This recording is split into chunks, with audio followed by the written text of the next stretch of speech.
Hello guys, for today's video, magluluto tayo ng munggo. Ayan. Sa katunayan, nandito na naman kami sa aming bukid. At nagdamo kami kanina, kaya ayan. Ang iluluto natin ngayon ay munggo. Ayan. Dahil marami kami, munggo yung naisip na iluluto namin. Yung kuya ko nagdala siya ng munggo. Nakalaga na yan kanina, kaya ayan o. Kung nakikita ninyo, parang malamig na yung dating niya. Pero igigisa natin mamaya. So, ang ginawa ko, niyaya ko yung dalawang bata, yung pamangkin ko. Ayun yung mga nakapula. Kukuha kami ng dahon ng ampalaya. Yung ampalayang ligaw. Yan guys. Yan. Habang naglalakad ako, ayun, napansin ko sila. Gusto nilang kunin yung tubo ng aking pamangkin. Yan. Kasi napakasarap niyan. Yung tinatawag naming alunan. Yung kulay violet, ayan o. Malambot yan guys, napakasarap niyan. Pero syempre, dahil hindi sa kanila, sabi ko, wag muna na nagkunin. Kaya, ayan, pumunta na kami dun sa may ampalaya na ligaw. Ayan guys, yung dati kong pinagkunin yan. Yung nakaraang kong video, ayan, dyan din ako na kumuha. Ayan guys, so matataba na naman yung mga ampalayang ligaw. Ayan, napakarami yan guys. Marami tayong pwedeng kunin dyan. Ayan. At saktong-sakto naman dun sa munggo na ating iluluto. Ayan. Nung una ayaw pa nilang kumuha dahil hindi nila alam paano kumuha. Kaya tinuruan ko sila. Napakasimple lang sabi ko. Sabi ko sa kanila na kukunin nila yung bandang dulo lang para yung fresh at saka yung malambot na dahon yung makukuha namin. Ayan guys oh. Ayan. Hanggang sa yun nga. Kumukuha na kami. At ayan, marami kaming makukuha dyan dahil napakarami nga ng mga ampalayang ligaw dahil tag-ulan ngayon. Ayan guys. Ayan. Ginawa ko, binidyohan ko pa sila. Ayan, kung paano sila kumuha. Ayan guys, ganyan lang oh. Napakadali lang. Ayan, parang puputulin lang nila yung dulo. Ayan, ganyan lang.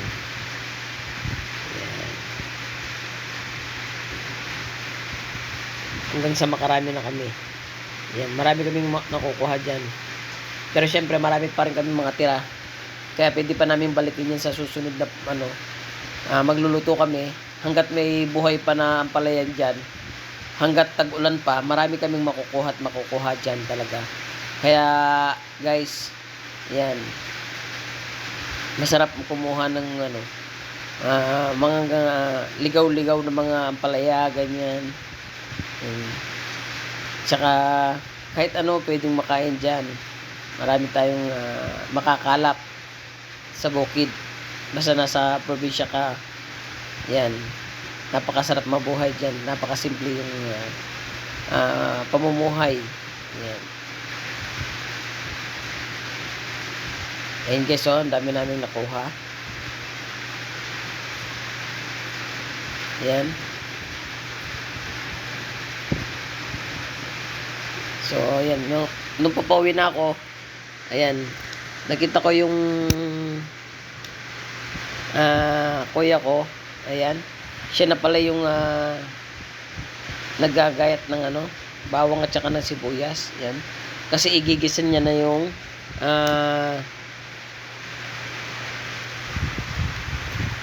munggo. Ayan. Sabi ko sa kanya, ako na lang.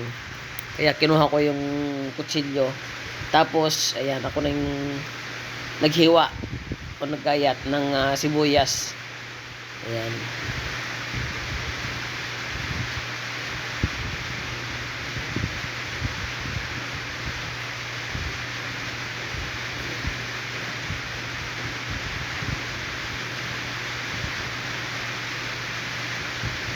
Pagkatapos, ayan, yung ginawa ng kuya ko, kumuha siya ng konting giniling. Yan. Yung tira niya, yan, iluluto namin mamaya lumpia. Yan. Lumpiang Shanghai. Yan. Yan. Hinugasan muna namin. Yan.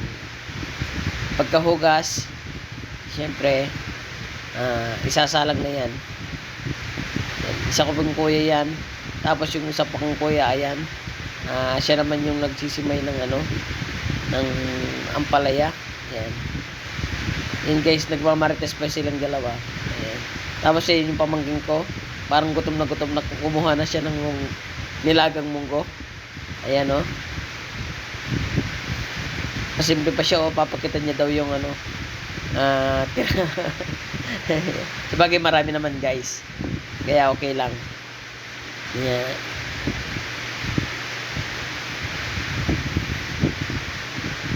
Pagkatapos, yan, isasalang na namin yung giniling. Yan. Siyempre, mabilisan lang. Yan. So, kapag medyo okay na, ayan, no? Yan.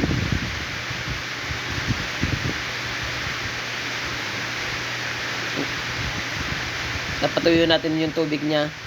Tapos, ayan, kapag natuyo na yung tubig niya, ayan, medyo nagwa-brown na ng konti.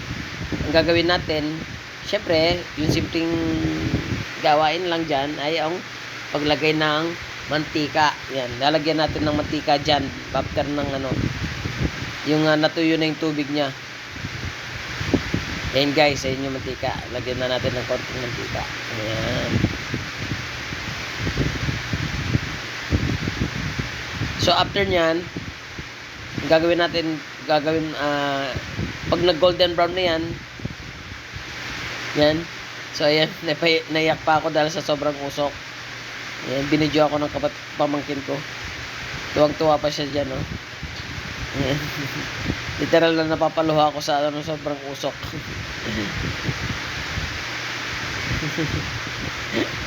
Ayan. Ayan guys, parang napiprito na yung giniling. Ayan, no? Mukhang masarap na yan. Nalagyan ko na pala ng ano yan, asin. Ayan, so hindi ko na napakita kanina sa video. Ayan, pero nalagyan ko na ng asin yan.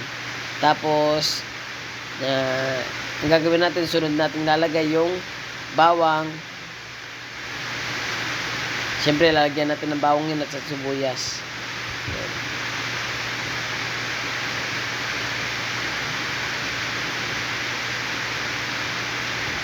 Ang tagal ng bawang Ayan guys, siyempre kailangan muna maging golden brown pa yung ano, yung giniling para lutong-luto. Hindi masarap kapag medyo fresh yung ano niya, yung giniling. Ano, nagtatalo na yung ano, pumuputok-putok na yung mga taba. Ayan guys. Muntik pa ako natamaan dyan.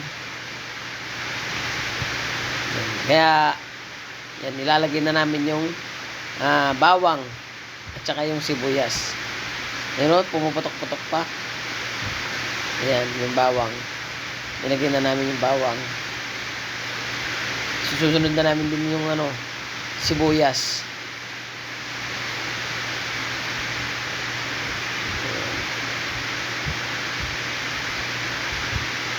Ayan guys. At mabuti na lang, meron pala kaming ano, dalang bagoong. Ayan. So lalagyan natin ng bagoong yan.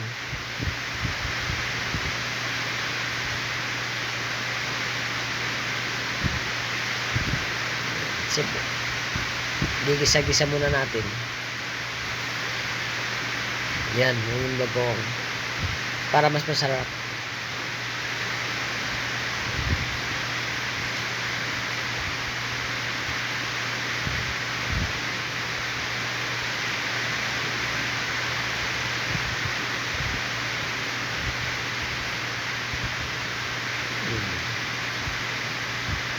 Konti lang pala yung nilagay kong ano dyan, asin.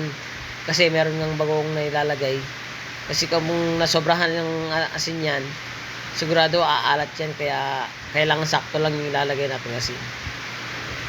Dahil maalat pa yung bagoong. Ayan.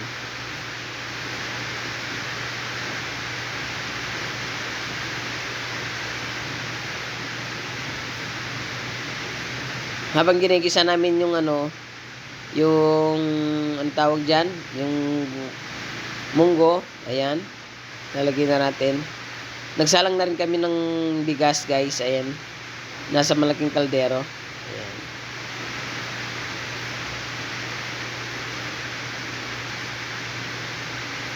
So, kulong ng tubig yung munggo natin. So, dagdagan pa natin ng tubig yung munggo natin. Medyo tuyo siya. Ayan. Yung pinaglagaan niya. Ayan, guys. So, pakukuluan lang natin. Ayan. Pag nakukulo, ayan, nakikita natin. Kumukulo na siya, guys. Ayan.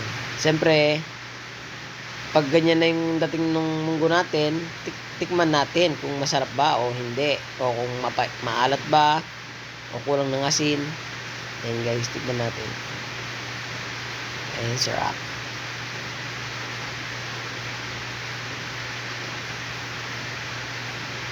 Ayan, sarap, diba?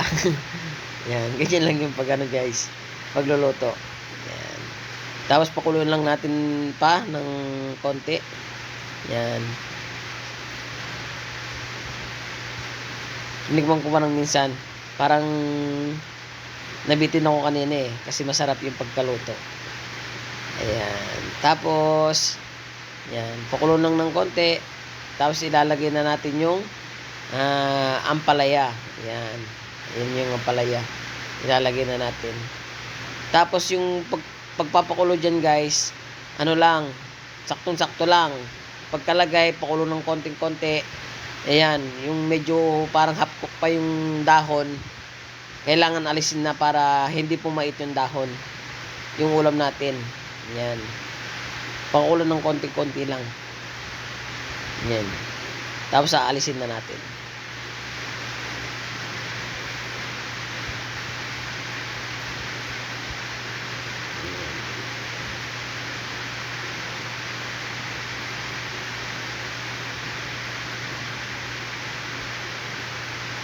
Ayan, guys, so kumukulo na. So, konting-konti lang.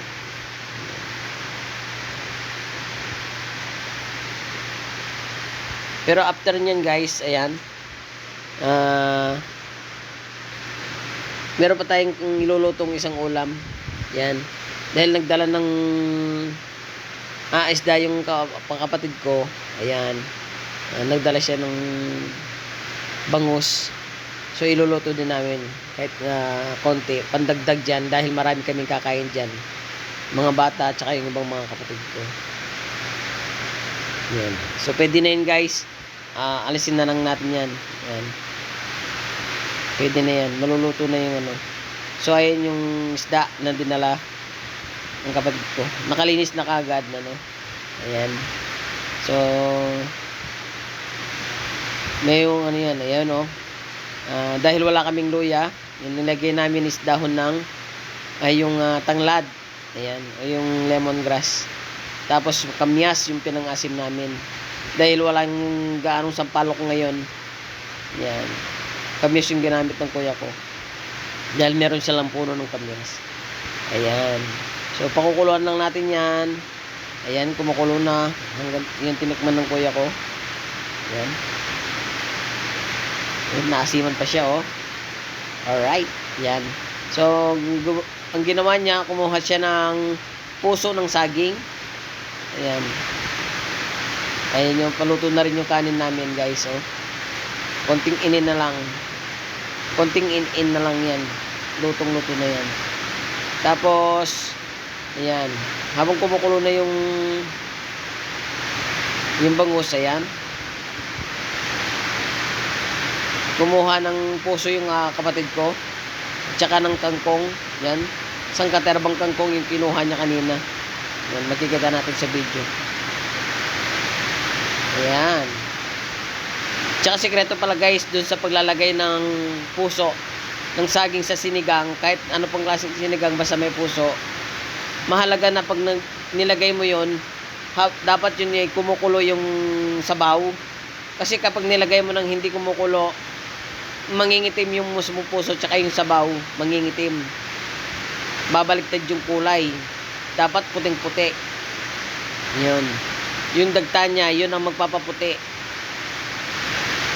Yan. Kaya mahalaga na kailangan yung paglagay natin ng puso ay kulong-kulo yung ano, yung sabaw.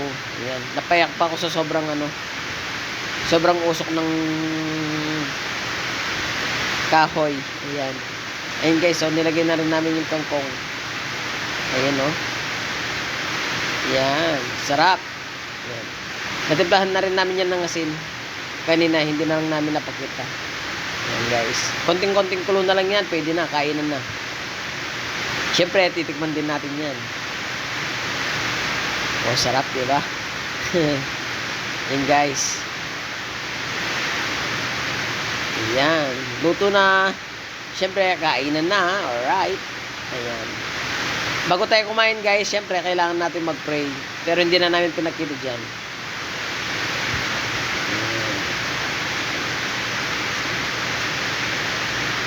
Yan guys, kain tayo. Yan. Maraming palang salamat sa mga nanonood. At please, paki-follow na lang yung ating account.